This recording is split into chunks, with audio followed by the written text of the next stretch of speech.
Hi friends, welcome to Anshu's Library. Today's topic is about Stockholm Convention. So మనం ఎన్విరాన్మెంట్కి సంబంధించిన conventions గురించి discuss చేసుకుంటున్నాము. Convention అంటే nothing but meeting.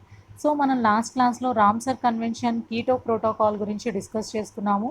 So ఆ videos ఎవరికైనా కావాలి అని అంటే కనుక నేను డిస్క్రిప్షన్లో లింక్స్ అనేవి ప్రొవైడ్ చేస్తాను. నాట్ ఓన్లీ కన్వెన్షన్స్, ఎన్విరాన్మెంట్కి రిలేటెడ్గా చాలా టాపిక్స్ అనేవి మనం డిస్కస్ చేసుకున్నాము. వాటి లింక్స్ అనేవి కూడా నేను డిస్క్రిప్షన్లో ప్రొవైడ్ చేస్తాను. ఎవరికైనా కావాలి అని అంటే వన్స్ చెక్ చేసుకోండి. So let's start the class. Stockholm convention. It is a convention on persistent organic pollutants. So ఈ కన్వెన్షన్ అనేది దేని గురించి జరిగింది? For reduction of persistent organic pollutants. So ఏవైతే మనకి హార్మ్ఫుల్ పొల్యూటెంట్స్ పర్సిస్టెంట్ అంటున్నాం. పర్సిస్టెంట్ అంటే which remain a longer period of time on the environment. ఎన్విరాన్మెంట్లో డిగ్రడేషన్ అనేది జరగకుండా చాలా పీరియడ్ ఆఫ్ టైం మనకి ఎన్విరాన్మెంట్లోనే ఉండి ఎఫెక్ట్ అనేవి కలగజేసే పొల్యూటెంట్స్ని మనం పర్సిస్టెంట్ పొల్యూటెంట్స్గా మనం చెప్పుకోవచ్చు. సో వాటిని ఎలా రెడ్యూస్ చేయాలి అనే దాని మీద ఈ కాన్ఫరెన్స్ అనేది జరిగింది. ఎక్కడ జరిగింది? 2001లో జెనీవాలో, స్విట్జర్లాండ్లో జరిగింది. And it came in to force on the year 2004, 17th May. 17th మే 2004లో నుంచి ఇంప్లిమెంటేషన్ అనేది జరిగింది. And it was introduced to protect human health from harmful persistent organic pollutants which are suspended in the air for a long period of time. So యాక్చువల్గా ఈ కాన్ఫరెన్స్ని introduce చేయడానికి main reason to protect the human హెల్త్ని protect చేసి ఏవైతే ఆ persistent organic pollutants అనేవి ఎయిర్లో suspend అయ్యి ఉన్నాయో ఆ ఎయిర్లో సస్పెండ్ అయ్యి యాక్చువల్గా అయితే నార్మల్ పొల్యూటెంట్స్ అయితే కొన్ని రోజులకి డిజాల్వ్ అయిపోయి మనకు అలాగ వాటి పీరియడ్ అనేది షార్ట్ స్పాన్ ఉంటే కనుక అవి డిజాల్వ్ అయిపోతాయి. అండ్ ఇంకా అంత ఎఫెక్ట్ అనేది హ్యూమన్ మీద ఉండదు. అదే కనుక పర్సిస్టెంట్ కాంపౌండ్స్ కనుక ఎయిర్లో డిపాజిషన్ జరిగితే అవి లాంగర్ పీరియడ్ ఆఫ్ టైం, కొన్ని సంవత్సరాలు అలాగే ఎయిర్లో సస్పెండెడ్గా ఉండి which causes different type of effects on human health and at the same time the surrounding environment. And the convention aim to reduce or eliminate the use of persistent organic pollutants through the active measures of the member states. So ఎవరైతే ఈ కాన్ఫరెన్స్లో participate చేశారో వాళ్ళు active measures అనేవి తీసుకొని reduce చేయాలి. ఏవి? Persistent organic కాంపోనెంట్స్ని reduce చేయడమే ఈ కన్వెన్షన్ యొక్క main aim. And then conference of parties, that is COP10 to Stockholm convention on persistent organic pollutants will take place in July 2021 in Geneva, Switzerland. మనకి conference of parties COP10లో again మనకి Geneva, స్విట్జర్లాండ్లో 2021లో conference స్టాక్హోమ్లో మనకు ఒక Stockholm convention అనేది జరిగింది. So in July 2020 new restrictions on July 2020లో కొన్ని కొత్త రెస్ట్రిక్షన్స్ అనేవి పెట్టారు. ఏ పొల్యూటెంట్ మీద? Perfluoro octanoic acid came in to effect bringing in to the new Stockholm convention. So ఈ స్టాక్హోమ్ కన్వెన్షన్లో ఏవైతే కొన్ని రూల్స్ అండ్ రెగ్యులేషన్స్ ఫ్రేమ్ చేశారో అందులో కొత్త న్యూ రిస్ట్రిక్షన్ అనేది ఇంక్లూడ్ చేయడం జరిగింది. అదేంటి?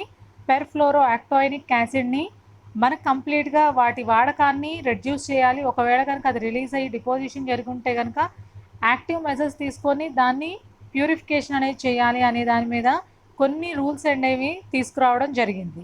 And then the global environmental facility is the designated interim financial mechanism for the Stockholm Convention.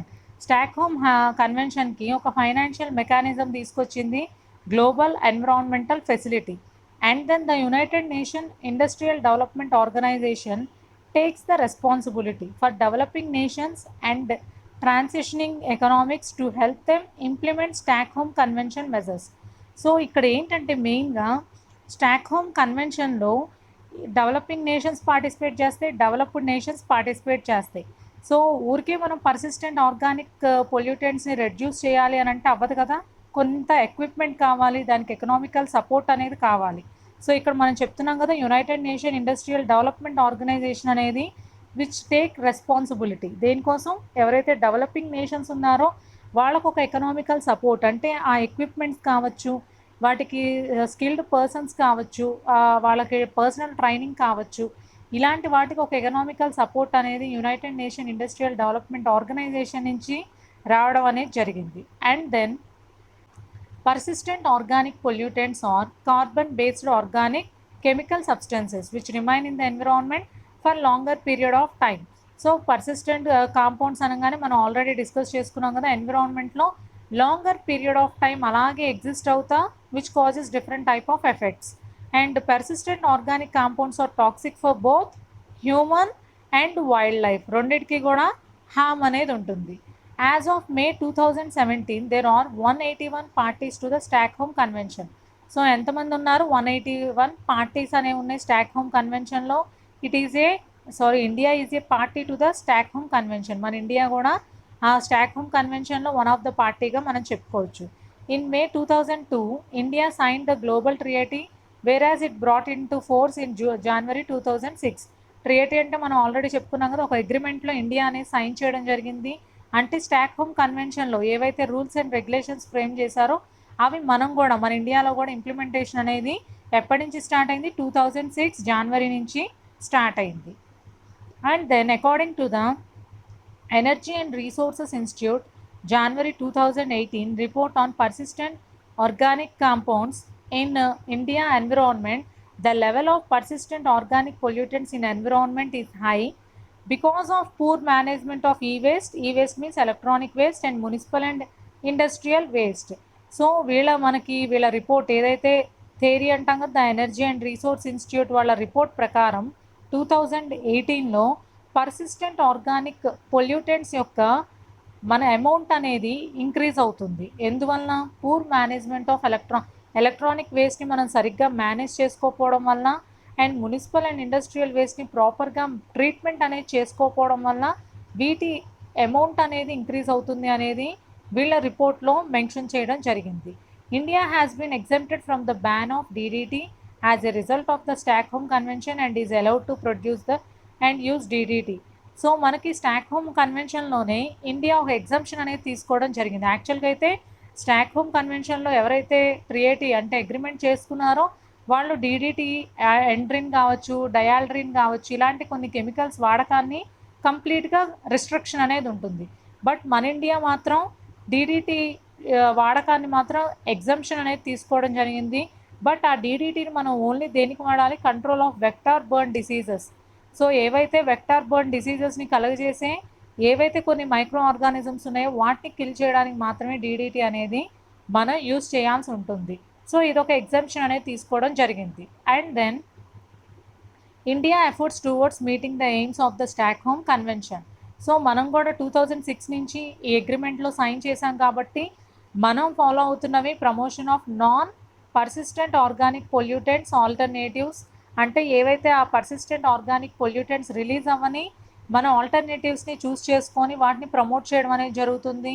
And India submitted national implementation plan on persistent organic pollutants in 2011. It is at included 16 additionally added persistent organic pollutants. So 2011లో ఒక national implementation ప్లాన్ని India submit చేయడం జరిగింది. At present మనం ఆ rules and రెగ్యులేషన్స్ని మనం follow అవడం జరుగుతుంది.